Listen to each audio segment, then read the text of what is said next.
Good morning. My name is Matt Bruce. My pronouns are he, him, and I have the joy of serving on your board of trustees. It is my pleasure to welcome you here this morning. If you are here for the first time, thank you for joining us. We look forward to getting to know you. We invite everyone present in the sanctuary today to join our in-person community time immediately following the service. Love is the power that holds us together and is at the center of our Unitarian Universalist faith. We are accountable to one another for doing the work of living our shared values through the spiritual discipline of love. Our holiday worship schedule will once again have several opportunities for celebrating the season. Next Sunday's services will be an all-ages celebration of the giving spirit of the season in many of the world's religions. Our special winter solstice service will take place in Unity House on December 21st at 6 p.m. We'll also have our Christmas pageant at 3 p.m. on Christmas Eve, followed by our candlelight service at 7 p.m. And then on December 29th, we'll have only one service at 9 a.m. We are so glad you're here with us today. Whether you are here in person or here virtually, we hope you find the service inspiring and meaningful. I invite those of you here in person in the sanctuary to take a moment to greet one another. Greetings. Good morning. Good morning. Good morning.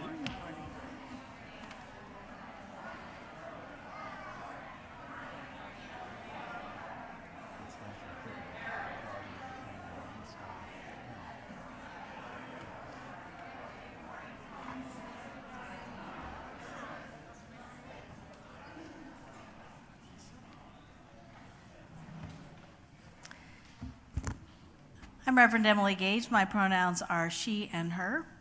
Our child slider this morning is Edward. They like D&D and cookies. Please join with me in the words of our chalice lighting. We are Unitarian Universalists. This is the church of the open minds, the loving hearts, and the helping hands. We take care of the planet Earth and each other.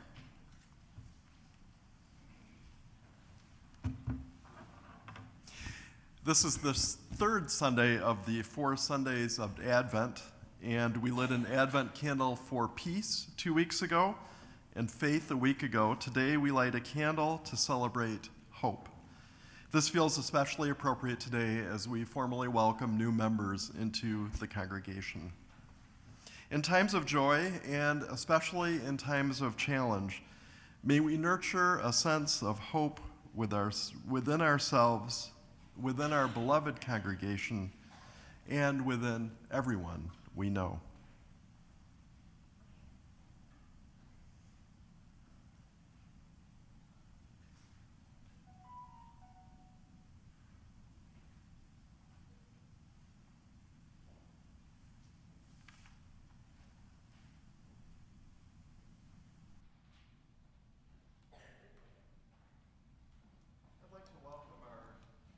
Guest musician today. Alexei Poltavchenko lives in Chicago, is from Ukraine, and we're really, really delighted to have you here today. Welcome.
Good morning. My name is Cecile, and I use she, her pronouns. Last week, my husband and I went on an island vacation. On the flight there, we boarded in Charlotte and made our way to our seats. I noticed an older white man wearing a Veterans for Trump hat would be sitting in front of me. My anger was immediate, as if his very presence anywhere near me was toxic. Face flushed and literally shaking, I had to force myself to calm down. This was not how I wanted to start my vacation. I used mindfulness to breathe and regain some calm. Later, the man took off the hat, and he looked just like any other grandfather with his family. But he had no idea how his choices had and would affect me. On the island, we took a taxi to a restaurant. The driver's radio was blaring, When we sat down, we heard a preacher screaming through the radio that Jesus was a man and not transgender. What? He continued to spew hate and anger as my husband and I bristled in disbelief. Then the driver calmly switched to music, but the anger in my heart remained. These moments were so shocking to me because I choose not to live this way. I thought of Roger's sermon about allies. I don't have the privilege of not being brown. My daughter's partner does not have the privilege of not being trans, but I do have the privilege of choosing my community. The community I choose to live in surrounds me not just with like-minded people, but with allies. People who care about me and my well-being, about my family, who care about others and prioritize justice. My community understands me and is willing to help protect me and keep me centered, that loves me and that I love in return. Welcome to the new members who have also joined our community. I'm happy that you are here. Whoever you are, wherever you are in the world, you are welcome here. Please join us in singing Love Will Guide Us. Love Will Guide Us. Number 131 in the Gray Hymnal.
Today, we are excited to be officially welcoming new members into our congregation.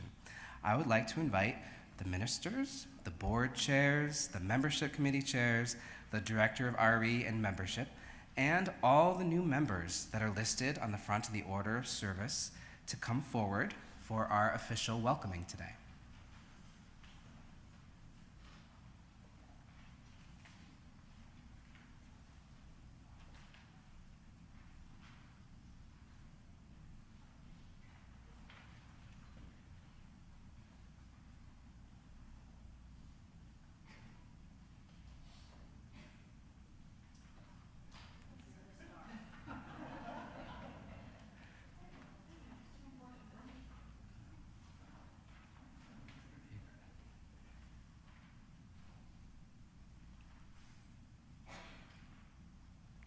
Please join in the call and response that is printed in the insert of the order of service. We, the members of Unity Temple Unitarian Universalist Congregation, celebrate and welcome you to our shared religious journey. Oh. Do we need to do that again? Oh.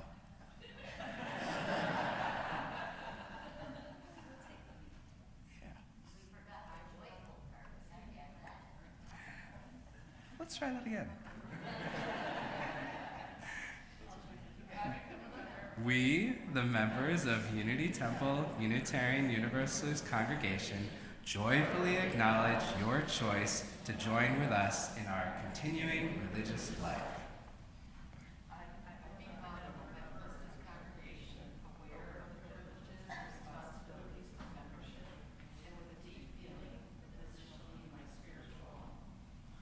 Ours is a faith that reveres the past, envisions the future, and calls us to live thoughtfully and vibrantly in the present. We honor all those who have brought us to this day, and we celebrate your newfound commitment and trust we will be enriched by your involvement.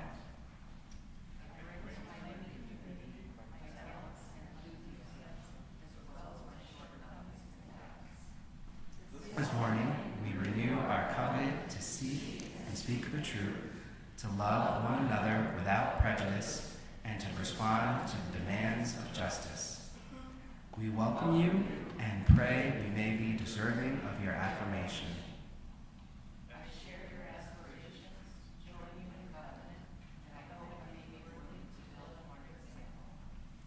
Now, united as one family, having affirmed one another in love, and having renewed our best intentions, let us be on about the great work we are in, to cultivate together a liberal religious community founded on our deepest convictions. Amen. Please, congratulations to our new members.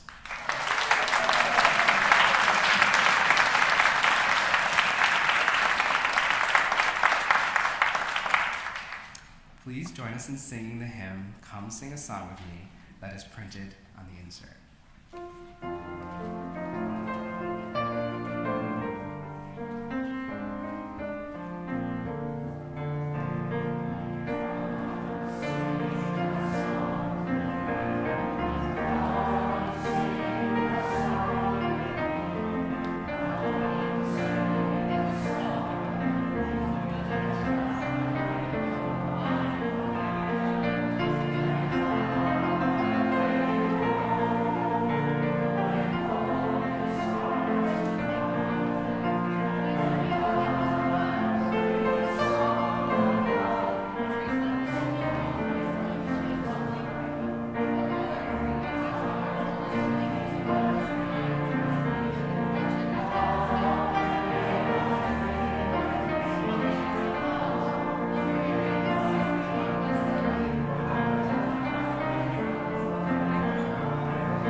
Good morning. My name is Barbara Moline. My pronouns are she and her. Each week, Unity Temple splits the offer evenly. One half supports the program and mission of our congregation, and this week the other half benefits Beyond Hunger, whose mission is harnessing the power of communities to end hunger. Beyond Hunger serves 13 local zip codes and creates solutions to end hunger at every stage of life, including the Oak Park River Forest Food Pantry, which is housed right across the street at First United Church. It offers nutrition and health education, kids' food programs, including schools and summer camps, home delivery to those with disabilities and older adults, social services, cooking classes, grocery shopping tours, health screenings, food rescue programs, and advocacy for security. I'm proud to say that it's been for more than a decade, Unity Temple has sponsored a food rescue from Trader Joe's to the Oak Park River Forest Food Pantry on Friday mornings. There are many other volunteer opportunities. Instructions for giving are in the order of service and on the screen. May we be transformed by our giving, and may the world be transformed by our gifts.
Our reading today comes from Lynn Unger, who at one point was a minister at Second Unitarian Church in Chicago. It was all so complicated. Sorry, I should give you the title, Christmas. It was all so complicated. The questionable parentage, the awkward journey, the not knowing where you will sleep or when the baby will come or what his life will look like, even what the world will be like when he is grown. Life is usually that complicated. It was also simple. Keep walking, stop when you can, breathe through the pain, breathe, hold him, feed him, keep him warm, cradle his head in the palm of your hand. These are things we all know. It is so complicated and so simple. Love what does not belong to you. Love what will be broken. Love what mystifies you. Love what scares you. Love the aching flesh no more and no less than the brilliant star. Love what will die and what will be born again and die again and be born again in love.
couple of days ago, I spent a number of hours scribbling ideas for this sermon, juggling emails about pageants and offerings and such, pondering the other worship services in the next 9 days, and otherwise trying to get a handle on the regular December chaos.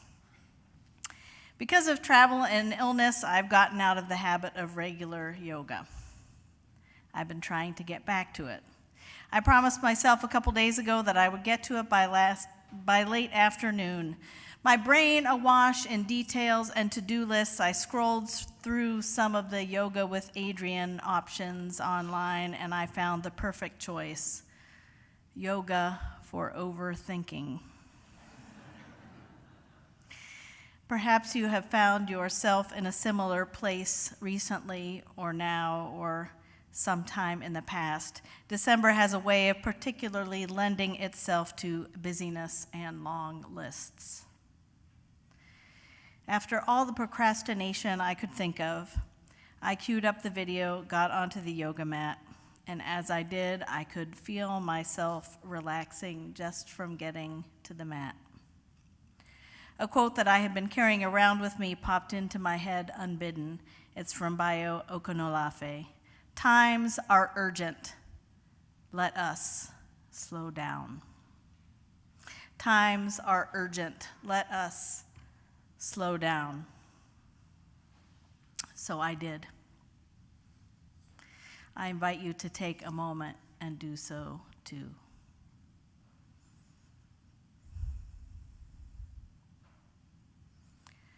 The whole idea behind the yoga for overthinking session, as I came to understand it, was to get grounded and focus down, to redirect back to the rest of your body. It felt slightly magical, a reset and refocus that I badly needed. I hope a couple of deep breaths give you at least a glimpse of that regrounding feeling, a small reminder of what is most important.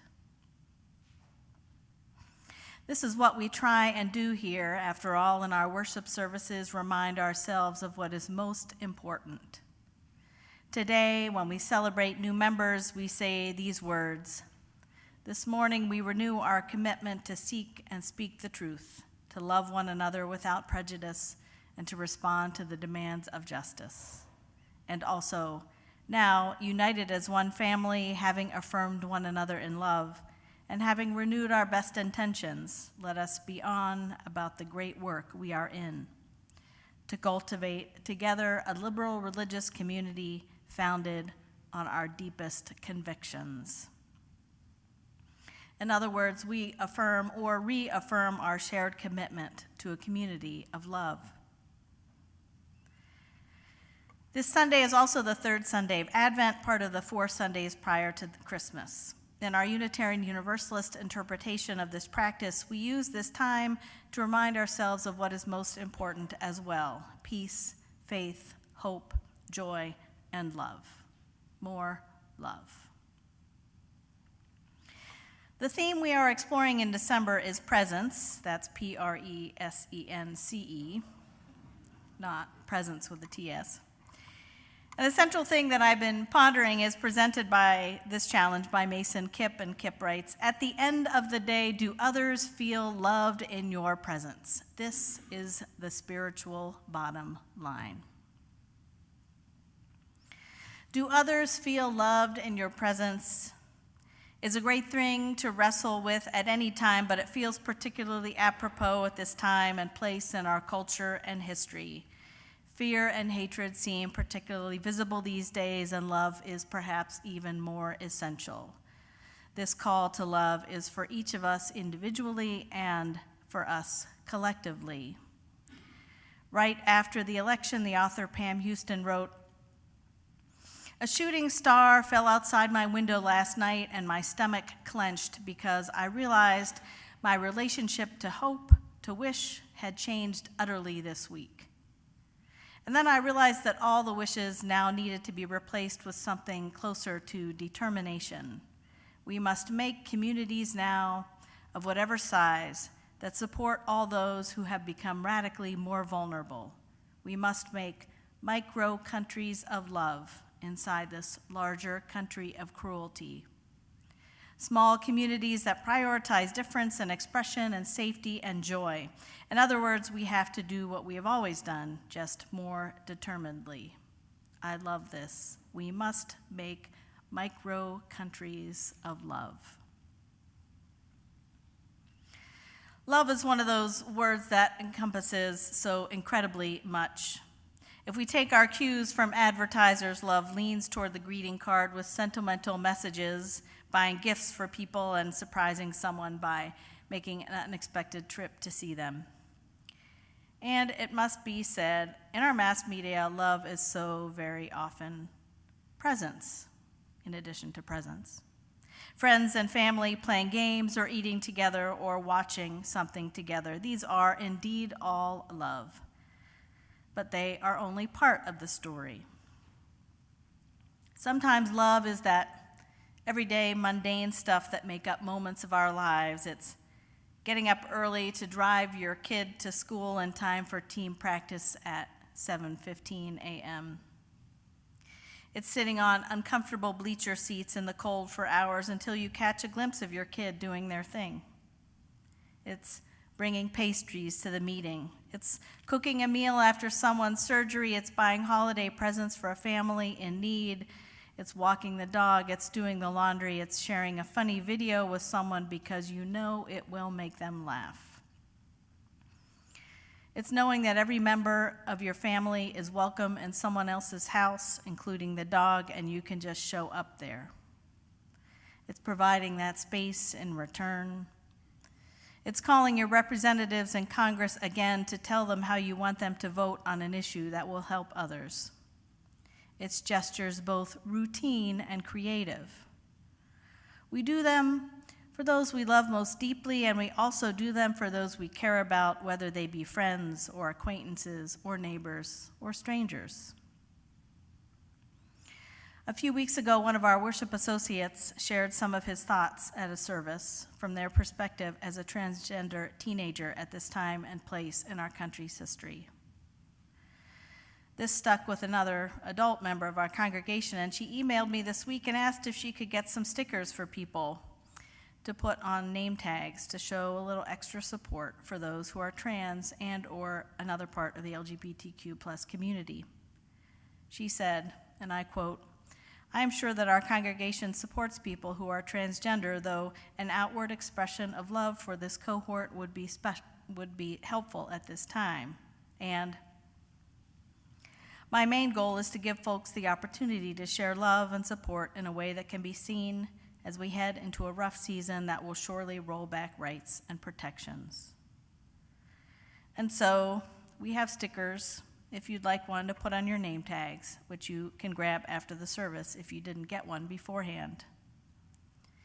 It's a small thing, and as a member of the LGBTQ plus community, I'm always comforted by an outward pride symbol, particularly in an unfamiliar place or meeting a person for the first time.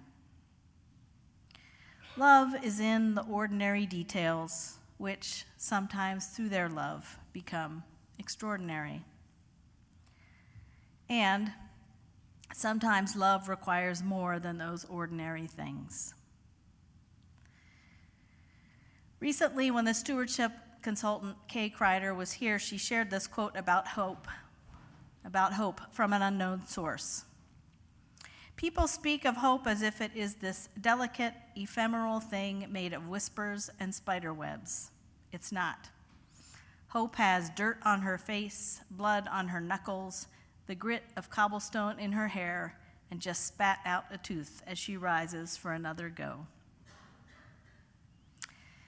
The same, I think, can be said of love.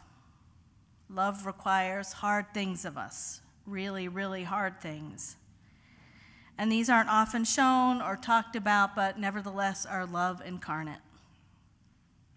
It's sitting vigil in a hospital room. It's advocating for your kids' needs in a school setting. It means being a caregiver for a family member, sometimes short-term, sometimes long-term. It's having difficult conversations for all sorts of reasons. It's dropping everything so you can be where someone else needs you.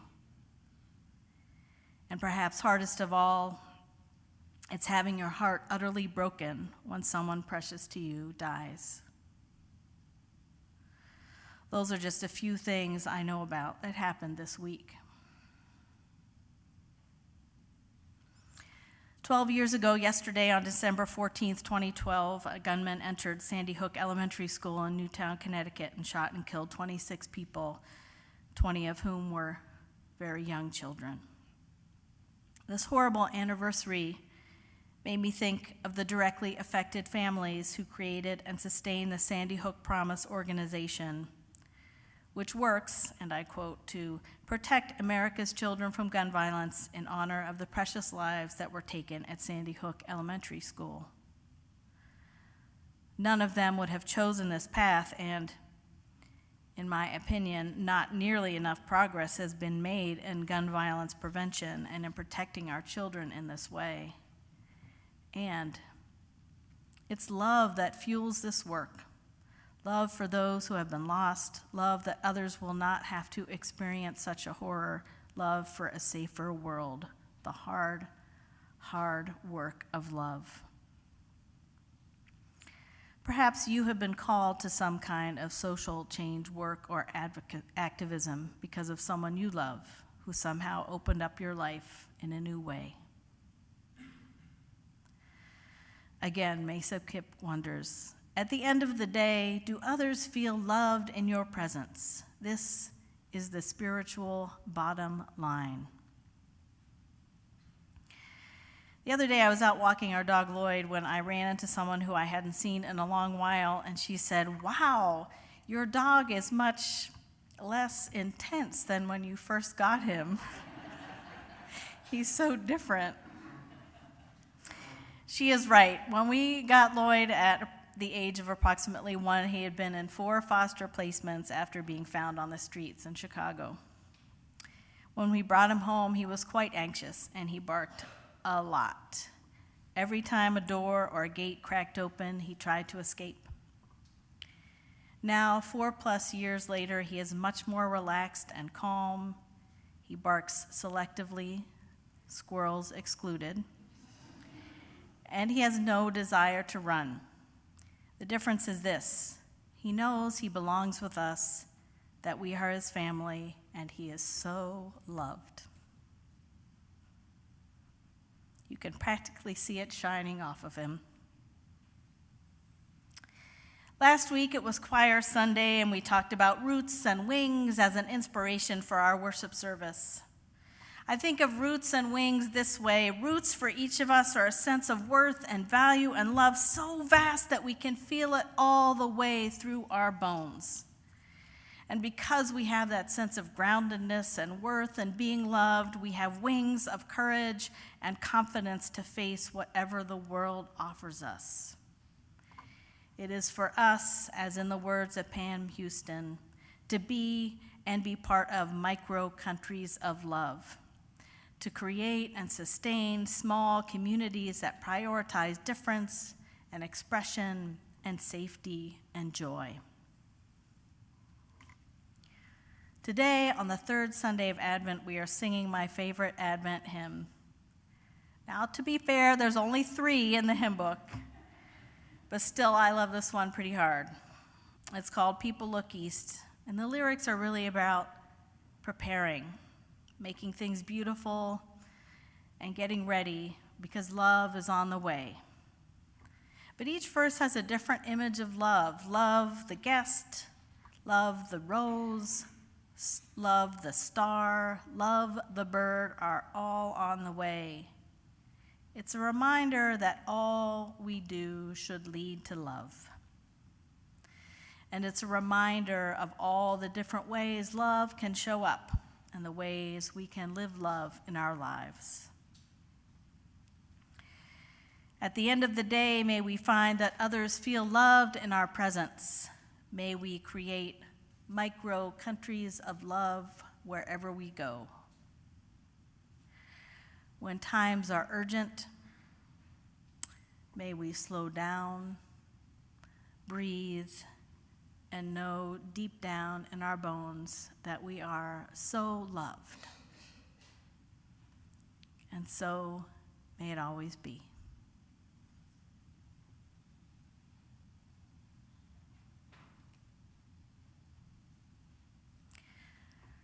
I invite you to rise in body or spirit. We're going to sing hymn number 226, People Look East. We have a newfound, new to us verse that is only up on the screen and not in your hymn books.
Our closing words are from 1 Corinthians.